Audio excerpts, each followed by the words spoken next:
우리 상당교회는요, 성경 속의 감사, 또 나의 감사라는 주제로 수요 예배마다 하나님의 말씀을 나누고 있습니다. 오늘은 구약의 선지자 요나의 감사를 저와 함께 나누어 보고자 합니다. 요나는요, 참 유명하죠. 이스라엘의 선지자로서 하나님의 말씀을 전하는 사람이었습니다. 어느 날 하나님께서 요나를 부르셔서 저 니느웨 땅으로 가서 저들의 악함을 책망하라, 회개하게 하라고 말씀하셨습니다. 그러나 이 요나는 하나님의 명령을 거부합니다. 다시스라고 하는 전혀 다른 지역으로 도망을 가게 되죠. 하지만 하나님께서 이 요나를 가만히 놔두지 않으시고 큰 폭풍을 일으켜서 요나가 탄 배를 위태롭게 만드셨고, 제비뽑기를 통해서 결국 내가 폭풍의 원인이구나, 이 폭풍의 원인은 나로 인하여서 하나님께서 일으키신 것이구나라는 것을 인정하고 나서 요나가 선원들에게 자신을 바다에 던져달라고 요청하게 됩니다. 그리고 이제 잘 아시는 대로 바다에 던져진 이 요나가 하나님이 준비하신 큰 물고기에게 삼켜지고, 그 물고기 뱃속에서 하나님께 올려드린 시편과 같은 이 기도가 바로 오늘 저와 여러분이 함께 봉독한 요나 2장의 말씀인 것입니다. 우리 오늘 말씀 요나 2장 1절을 함께 봉독해 보겠습니다. 1절 말씀입니다.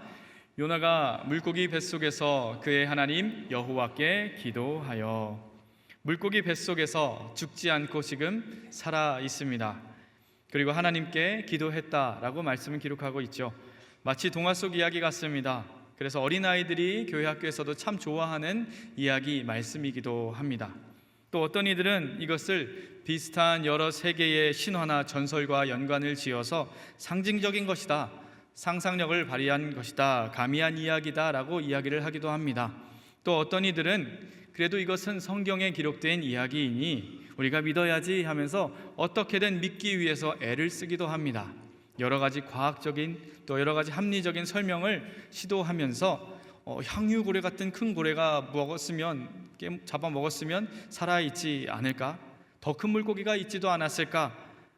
그랬으면 가능했겠지. 또 3일까지는 아니지만 실제로 큰 해양 생물에게 먹혔다가 금방 나와서 살아나온 사람이 있다더라 하는 이런 이야기들을 하면서 이 성경의 이야기, 믿기 힘든 이야기를 믿으려고 하는 사람들도 있습니다. 그러나 여러분, 저와 여러분이 성경 말씀에 기록된 이 요나의 이야기를 참된 하나님의 역사로 믿게 되는 것은 그런 이유들로부터 오지 않기를 바랍니다. 증거를 굳이 찾는다고 하면 예수님께서 친히 복음서에서 3번이나 언급하신 악하고 음란한 세대가 표적을 구하나 요나의 표적밖에는 보일 표적이 없느니라 하신 이 말씀을 의지하면서 신뢰하시길 소망합니다. 성경에 기록된 역사 가운데에는요, 하나님의 놀라운 기적들이, 표적들이 많이 등장합니다. 병자를 고치시고 또 귀신을 쫓아내시며 오병이어의 기적까지 보여주신 그 예수님을 바라보고서도 서기관과 또 바리새인들이 만족하지 못하고 더 큰 증거, 더 확실한 증거를 내놓으라고 요구하자 예수님은 오늘의 이 요나의 이야기를 콕 집어서 말씀하신 것입니다.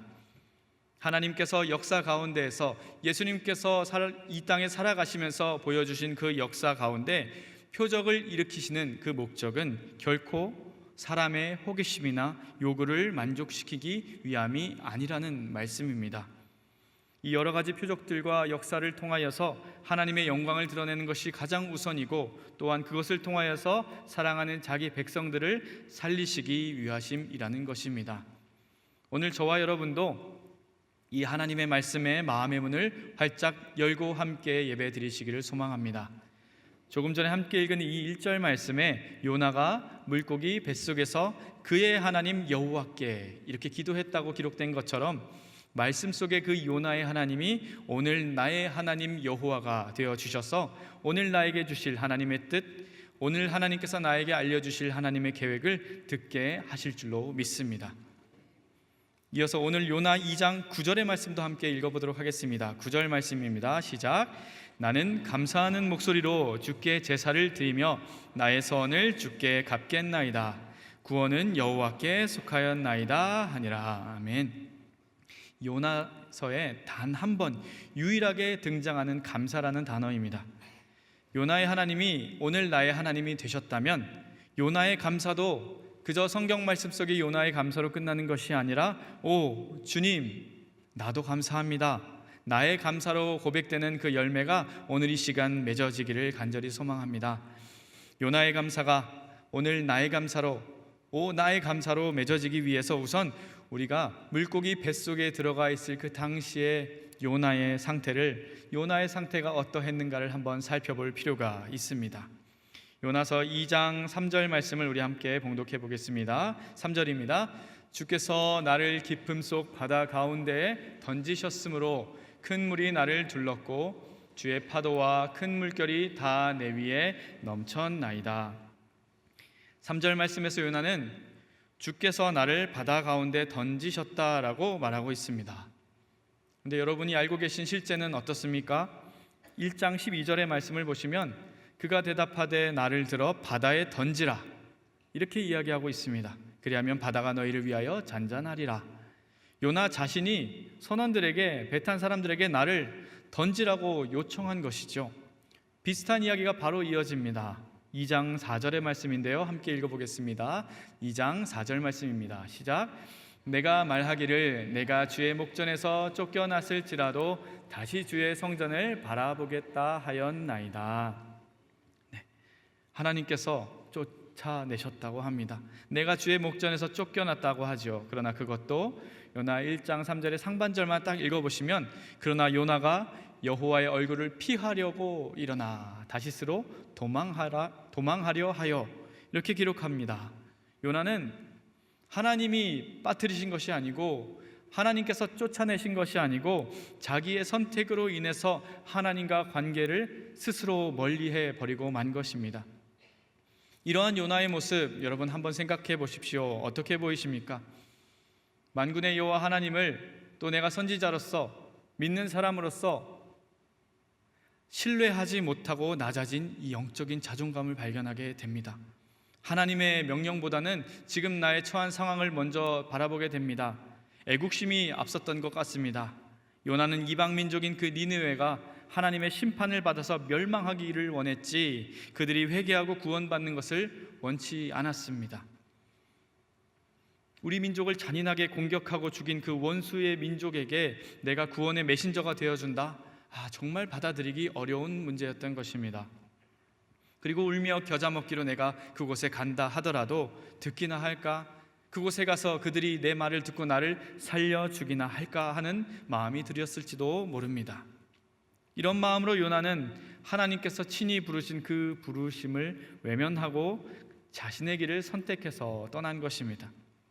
그렇게 달아나는 바다 한가운데에서 하나님의 풍랑을 만났으니 제비를 뽑아서 그게 나인 것이 확실해졌으니 과연 요나의 마음이 어땠을까요?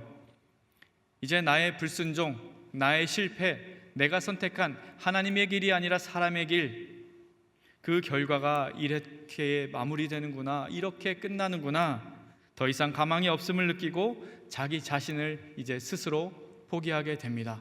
영적으로도 육적으로도 더 이상 나는 가망이 없다는 결론을 내리게 됩니다.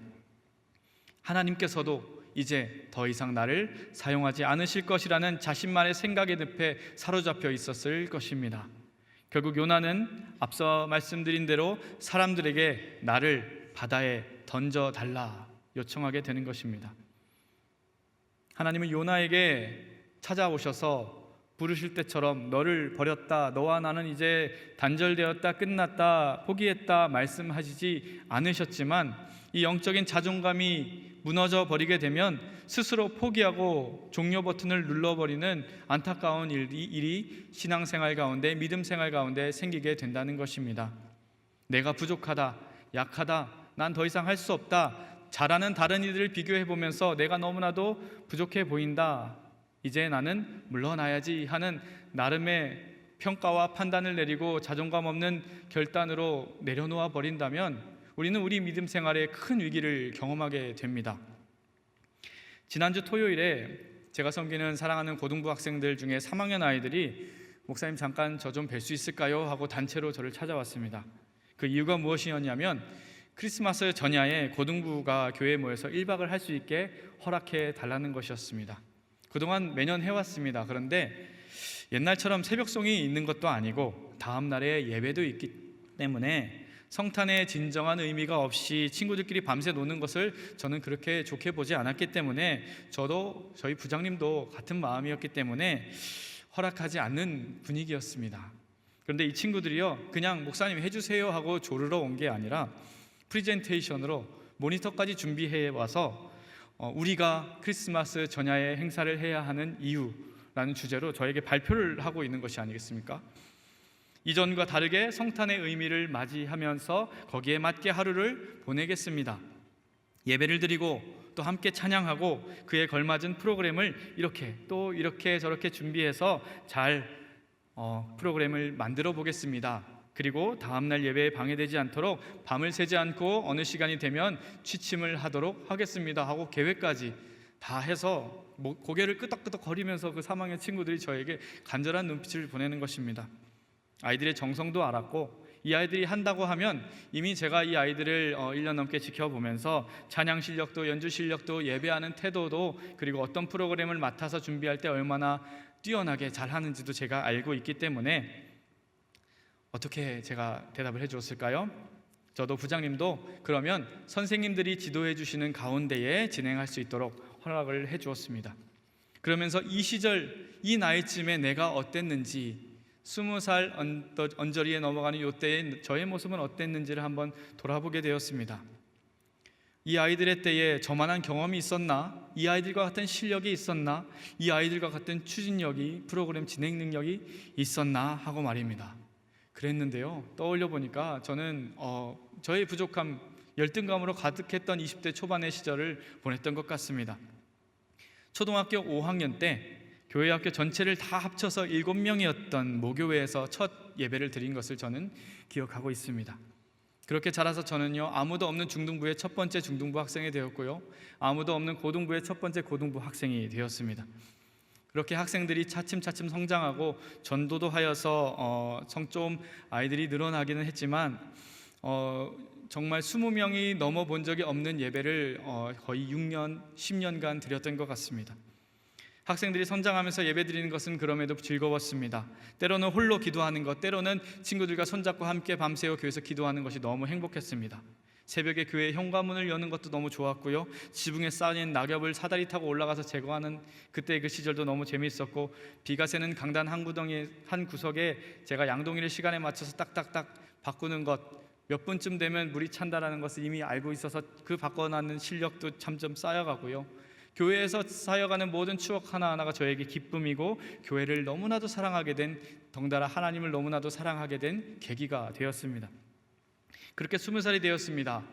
나는 교회를 너무 사랑하는구나, 하나님을 너무 사랑하는구나 하는 마음으로 일찍 진로를 정해서 저는 신학생이 되었습니다.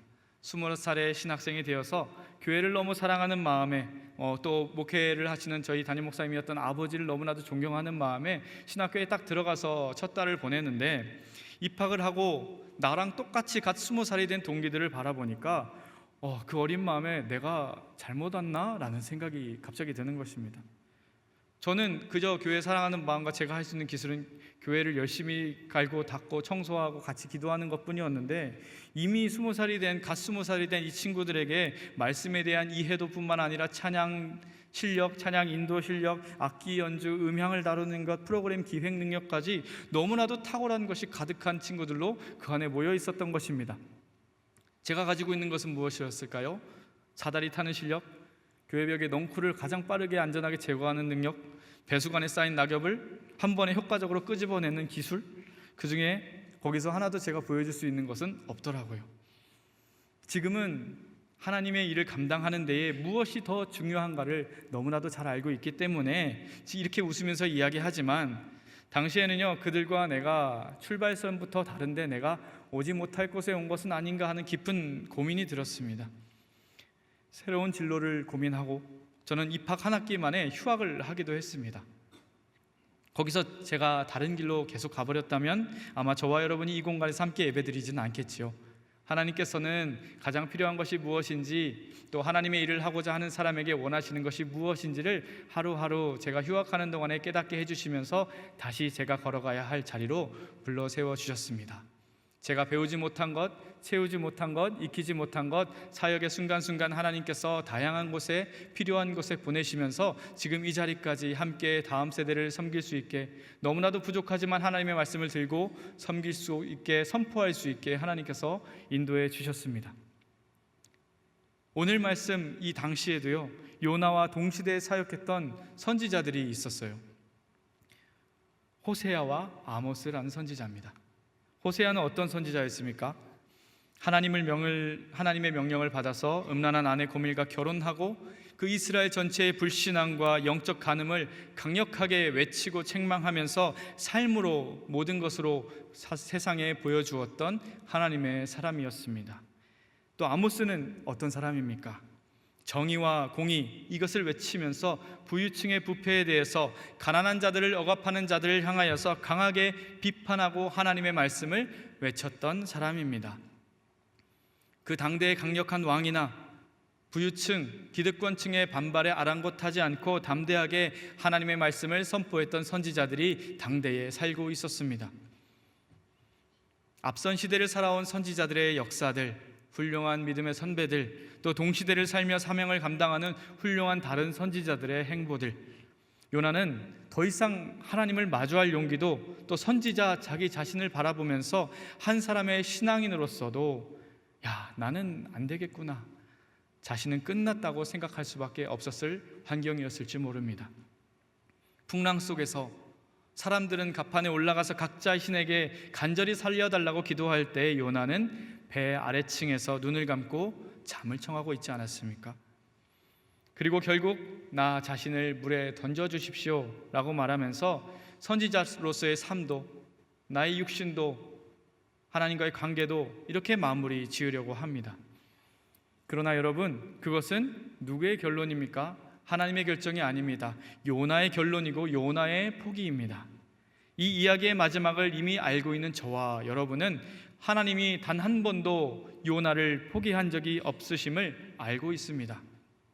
우리 믿음 생활에서도 종종 이런 일을 발견할 때가 있지 않습니까? 하나님이 기뻐하시는 일이 무엇인지 알면서도 내 안에 성령님께서 신앙의 양심을 통해서 무엇을 해야 하는지, 또 어떤 것은 하지 말아야 하는지 분별할 수 있게 해주셨음에도 불구하고 하나님의 뜻을 따르지 않고 내 자신의 길을 선택했을 때가 있지는 않습니까? 그로 인해 일어나는 결과, 열매들이 요나와 같이 우리의 영적인 자존감을 무너뜨리게 하는 결과를 가져온다는 것입니다. 일이 잘 되어도 문제입니다. 하나님의 뜻을 거슬러서 불순종한 자의 열매를 내가 누리면서 다시 하나님께 나아간다는 것이 너무나도 어렵게 되어버리는 것이죠. 일이 잘못되면 또 잘못되는 대로 낙심하면서 내 스스로의 가치를 오늘의 요나와 같이 포기하는 상황에 이를 수도 있는 것입니다. 그러나 성경은 우리에게 이러한 상황에서 어떻게 해야 하는지를 알려주고 있습니다. 잠언 3장 5절과 6절 말씀에서 제가 읽어드립니다. 너는 마음을 다하여 여호와를 신뢰하고 내 명철을 의지하지 말라. 너는 범사의 그를 인정하라. 그리하면 내 길을 지도하시리라 말씀하십니다. 사랑하는 여러분, 우리의 판단, 나 자신을 바라볼 때에도, 내가 나를 가장 잘 알아 생각할 때에도 우리의 판단이 아니라 하나님의 뜻을 먼저 구하는 지혜가 있게 되기를 소망합니다. 왜냐하면 하나님은 우리의 길을 인도하여 주시는 분이시기 때문입니다. 그래서 늦었지만 요나는 그제서야 하나님을 찾게 됩니다. 너무 늦었을까요? 아니, 그렇지 않습니다. 오늘 말씀 2장 5절과 6절의 말씀을 우리 함께 봉독해 보겠습니다. 5절입니다. 물이 나를 영혼까지 둘러싸우며 깊음이 나를 에워싸고 바닷불이 내 머리를 감쌌나이다. 내가 산의 뿌리까지 내려갔사오며 땅이 그 빗장으로 나를 오래도록 막았사오나 나의 하나님 여호와여, 주께서 내 생명을 구덩이에서 건지셨나이다. 물이 내 영혼까지 둘렀다고 표현할 만큼 요나는 지금 완벽한 절망과 죽음의 문턱에 서 있습니다. 앞뒤 좌우 모든 것이 막히고 요나를 도울 수 있는 손길은 아무것도 없지만 2장 7절 말씀을 보시면 내가 피곤할 때에 여호와를 생각하였더니 내 기도가 주께 이르러 싸우며, 이렇게 기록되고 있습니다. 더 이상 남은 희망도 힘도 하나도 없어서 내 영혼이 지쳐서 다 내려놓고 싶은 피곤함에 이르렀을 때에 하나님은 요나에게 잠잠히 하나님을 묵상하게 하십니다. 그리고 지금 유일하게 들으시고 응답할 수 있는 분, 그 하나님께 기도하게 하십니다. 우리 삶에도 스스로 자초한 어려움에 빠질 때가 있죠. 하나님으로부터 돌아서서 불순종으로 한 결과이다 보니 하나님께 죄송합니다, 회개합니다 하고 나아갈 엄두가 나지 않습니다. 알고 지은 잘못이기 때문이죠. 그러나 여러분, 그래도 우리는 요나와 같이 하나님을 생각해야 합니다. 하나님을 떠올려야 합니다. 다른 곳에서 우리가 살 국리를 찾지 않고 스스로 하나님보다 먼저 포기해서도 절대 안 되는 것입니다. 요나와 같이, 또 때로는 둘째 아들 탕자와 같이 다시 하나님 아버지를 불러야 하는 것입니다. 그럴 때 하나님은 그런 우리를 포기하지 않으십니다. 예레미야 29장에 있는 말씀 중에 너희가 내게 부르짖으며 내게 와서 기도하면 내가 너희들의 기도를 들을 것이요 너희가 온 마음으로 나를 구하면 나를 찾을 것이요 나를 만나리라 말씀하십니다.